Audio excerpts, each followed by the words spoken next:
Oi pessoal, tudo bem com vocês? Espero que sim.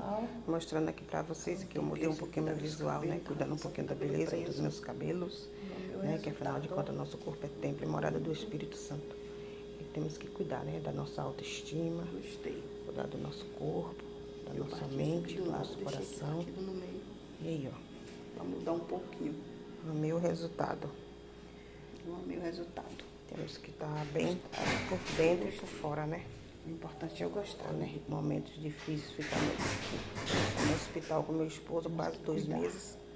Graças a Deus está de alta, agora tem que me cuidar também, né? Nosso cuidar para que Logo eu vou começar a fazer pilates, fazer né?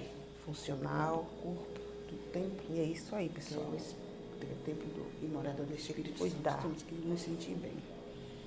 Temos que nos cuidar. Amei o resultado.